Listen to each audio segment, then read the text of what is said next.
कहानी की शुरुआत हुई एक आदमी को दिखाने से जिसका नाम निकी होता है। वो होटल में बैठकर खाना खा रहा था कि तभी एक लड़की आकर उसके पास बैठ जाती है। वो निकी को कहती है कि वो सामने वाला बुरा आदमी मुझे परेशान कर रहा है, मैं उससे जान छुड़वाना चाहती हूँ। मैं जब से आई हूँ वो समझ रहा है कि मैं अकेली हूँ, अकेली समझकर तंग कर रहा है। उसने फिर निकी से कहा कि तुम थोड़ी देर के लिए मेरी दोस्त होने का नाटक करोगी प्लीज, ताकि उसे ये लगे कि मैं तुम्हारे साथ हूँ और वो मुझे परेशान ना करे। उसकी ये बात सुनकर निकी मान तो गया, लेकिन वो लड़की जिसका नाम जेस था उसकी तरफ अजीब तरह से देखने लगता है। जेस पूछती है क्या तुम कोई सीरियल किलर खूनी हो जो इस तरह मुझे घूर रहे हो? निकी कहता है कि मैं कुछ नहीं कह सकता, ये तो सामने वाले पर है कि वो मुझे किस तरह का सोचता है और मैं वैसा बनता हूँ। अब दोनों देर रात तक ऐसी ही बातें करती रही, इनकी दोस्ती हो जाती है। फिर और वक्त साथ गुजारने के लिए कमरे में चली गई, जहाँ तभी एक आदमी कमरे का दरवाजा खोलकर अंदर आ जाता है। वो दोनों को साथ में देखकर चिढ़ गया, निकी पर गन तानकर मारने की धमकी देता है। जेस निकी को बताती है कि ये मेरा हस्बैंड है, बहुत ही पागल इंसान है, अब से पहले भी कई सारे लोगों को मार चुका है और ये देखना तुम्हें भी मार देगा। पर यहाँ निकी डरता नहीं, ना ही खुद को छोड़ने के लिए कहता है, बल्कि उसने तो ये कहा कि प्लीज मुझे मार दो, क्योंकि वैसे भी मुझे कैंसर है, तुम मर तो मैंने वैसे भी जाना है, तो यार लो तुम ही मार दो। अब असल में निकी यहाँ उसे गोली मारने के लिए उकसा रहा था, पर उसके कहने पर भी वो आदमी गोली नहीं चलाता, इसीलिए निकी उठ खड़ा हुआ। तब यहाँ जेस अपना मुंह खोलती है, उस आदमी को कहने लगी, अरे बेवकूफ इंसान, इसे कोई कैंसर वैंसर नहीं है, बल्कि वो हमारा प्लान समझ चुका है। असल में निकी को बातों में फंसाना और उसे यहाँ कमरे तक लेकर आना सब जेस और उसके इस साथी की चाल थी, क्योंकि वो इस तरह ही लोगों को डरा कर अपनी बातों में फंसाकर लूटा करती थी। मगर इस बार उसका ये प्लान फेल हो गया, क्योंकि इस बार उनका सामना अपने से भी बड़े लुटेरे से हो गया, जो इनकी चाल समझ चुका था। जी हाँ, निकी भी काफी बड़ा माहिर लुटेरा था और वो अब चुपचाप वहाँ से निकल जाता है। होटल के कमरे से निकलकर जेस जब जा रही थी तो निकी भी उसके साथ साथ चलने लगता है। वो उसे शराब पीने के लिए ऑफर करता है, क्योंकि जेस भी उससे काफी मुतासिर हुई थी, इसलिए वो उसकी ऑफर मान लेती है। ये दोनों बार में आकर शराब पीने लगे, जहाँ जेस उससे चोरी करने की स्किल्स महारतों के बारे में पूछने लगती है। जेस उसे बताता है कि चोरी लूट मार के इस खेल में सबसे जरूरी चीज है फोकस, यानी किसी काम को करने में हमारी सारी तवज्जो उस तरफ होनी चाहिए। असल में इंसान एक वक्त में कई सारे काम नहीं कर सकता, क्योंकि इस तरह काम खराब भी होते हैं। एक चीज पर फोकस और दूसरों का फोकस अपनी तरफ करना बहुत जरूरी होता है। ये सब बताने के बाद वो जेस के साथ इसका प्रैक्टिकल भी करता है, यानी वो उसकी घड़ी और पर्स चुरा लेता है, जिस बारे में जेस को पता भी नहीं चल पाता। वो बताता है कि देख, मैं तुम्हारी चीजें आसानी से चुरा पाया, क्योंकि तुम्हारा फोकस मेरी तरफ था और मेरा तुम्हारी तरफ। जो देखकर जेस भी काफी चौंक गई, इस महारत से मुतासिर भी होती है। अगले दिन ये फिर से मिली, जेस उससे काफी जिद करती है। तब निकी उसे ये बताने के लिए मान जाता है कि हम लोग टीम में कैसे काम करते हैं, मतलब वो अकेला नहीं था, उसके कई सारे साथी भी निकी के साथ चोरियां अंजाम देते हैं। तो अब जिस भी उसकी टीम का हिस्सा बनकर एक भीड़ वाली जगह पर आती है। सामने की बालकनी में निकी भी खड़ा होकर इन पर नजर रख रहा था। निकी की टीम का एक लड़का जेस को समझाता है कि हम चोरी कैसे अंजाम देंगे, और अब ये लोग फौरन अपने काम पर लग जाते हैं। यहाँ जेस की चोरी की महारतें देखकर निकी और उसके साथी काफी हैरान भी हुए, साथ ही खुश भी हो रही थी। यानी निकी बेवकूफ समझ रहा था, लेकिन वो तो काफी स्मार्ट निकली। आगे निकी जेस को वो जगह दिखाता है जहाँ चोरी का सामान बेचा जाता था। यहाँ पर चोरी किया हुआ बहुत कीमती महंगा सामान पड़ा हुआ था, जिनमें से एक नेकलेस जेस को काफी पसंद आ गया। वो उसे उठाकर पहनकर देखने लगती है। निकी उसे ये वापस रखने का कहता है, समझाने लगा कि देखो,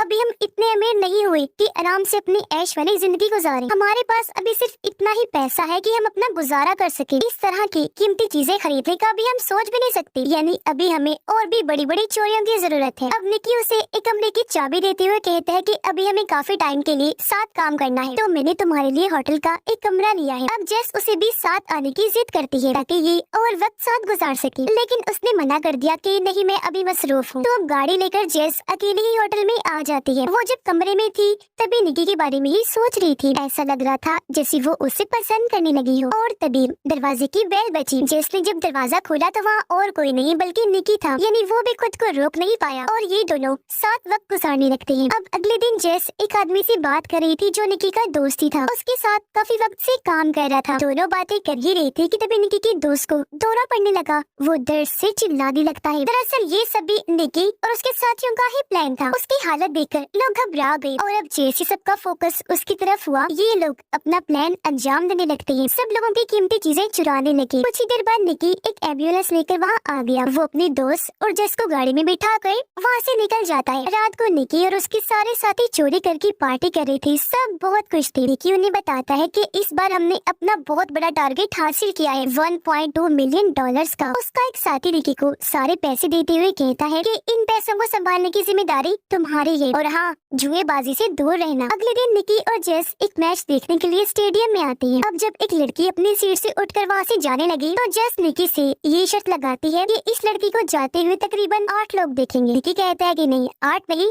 3 लोग देखेंगे। अब तभी पीछे बैठा एक अमीर आदमी उनसे कहता है कि मेरे हिसाब से उसे 5 लोग देखेंगे, लेकिन उसे 7 लोगों ने देखा। और क्योंकि जेस का अंदाजा काफी ठीक था तो ये शर्त वो जीत जाती है। और अब निकी उस अमीर आदमी के कहने पर ग्राउंड में खेल रहे प्लेयर्स पर शर्त लगाने लगता है, पर 2 बार निकी उस आदमी से शर्त हार जाता है। इसलिए अब निकी उससे 10,000 की शर्त लगाता है। वो अमीर आदमी को कहता है कि अब जो भी प्लेयर बॉल को पकड़ने की कोशिश करेगा उससे कैच छूट जाएगा, जबकि अमीर आदमी कहता है कि नहीं, वो कैच पकड़ लेगा। और अब कुछ ही देर के बाद एक प्लेयर दूसरे की तरफ बॉल फेंकता है तो उसने कैच पकड़ लिया था, यानी कि निकी ये शर्त भी हार गया था। अब तक निकी उस अमीर आदमी से $5,000 से भी ज्यादा पैसे हार गया था। ये देखकर जिसको परेशानी होने लगी वो निकी को कहती है कि चलो अब हमें यहाँ से चलना चाहिए। पर निकी, जिसे बहुत गुस्सा आ गया था, वो और बड़ी शर्त लगाना चाहता था और इस बार वो अपनी $1.2 मिलियन की बड़ी शर्त लगाने के लिए तैयार हो गया था। वो अमीर आदमी को कहता है कि चलो $1.2 मिलियन की शर्त लगाओ, हम ये शर्त कार्ड्स पर लगाएंगे। जिसके बाद ये दोनों कसीनो में आ गए और अब निकी सारे पैसे टेबल पर रख देता है। इस सबसे जेस काफी परेशान थी। वो अभी भी निकी को यहाँ से चलने का कह रही थी, लेकिन वो उसकी एक ना सुनकर अमीर आदमी को शर्त के लिए चैलेंज कर देता है। क्योंकि उस आदमी के पास भी बहुत सारा पैसा था, इसलिए वो भी उसके चैलेंज को कबूल कर लेता है। मगर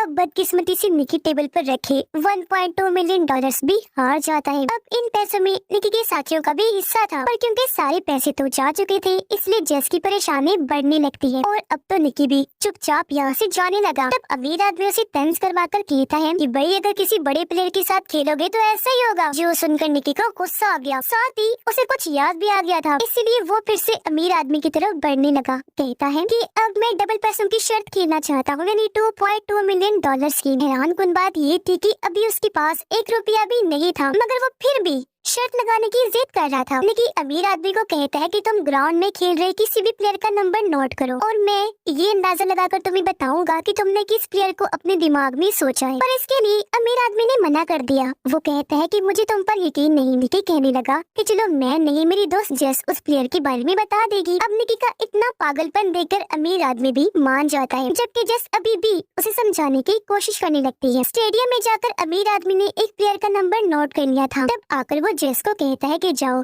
और बताओ कि मैंने किस प्लेयर को अपने दिमाग में सोचा। तब निकी जेस को समझाता है कि अभी बाहर जाओ और बस प्लेयर के बारे में सोचकर मुझे बता देना। जेस ने ऐसे किया। वो दूरबीन के जरिए काफी देर तक प्लेयर्स को देखती रही, पर उसे कुछ भी समझ नहीं आती। इस दौरान अमीर आदमी निकी को कहता है कि अगर तुम चाहो तो अभी भी ये बेट वापस ले सकते हो, पर वो मना कर देता है क्योंकि ये रिस्क वो लेना चाहता था। और अब कुछ ही देर बाद जेस प्लेयर की तरफ देखकर काफी हैरान रह जाती है, क्योंकि वहाँ पर निकी का दोस्त भी खेल रहा था जिसने 55 नंबर की टी-शर्ट पहनी हुई थी। और अब जेस बिना हिचकिचाई कह देती है कि 55 नंबर वाला ही वो प्लेयर है जो अमीर आदमी ने सोचा है। ये सुनकर अमीर आदमी पागलों की तरह हंसने लगा। कहता है, वेल डन, वाह भाई वाह, तुमने सही अंदाजा लगाया, तुम ये शर्त जीत गई हो। हाँ, 55 नंबर वाला ही वो प्लेयर था। जो सुनकर जेस को भी काफी हैरत हुई, क्योंकि उसे यकीन नहीं आ रहा था कि निकी $2.2 मिलियन जीत गया है। और अब ये दोनों सारे पैसे लेकर यहाँ से निकल जाती है। गाड़ी में आकर जेस निकी पर काफी गुस्सा करने लगी,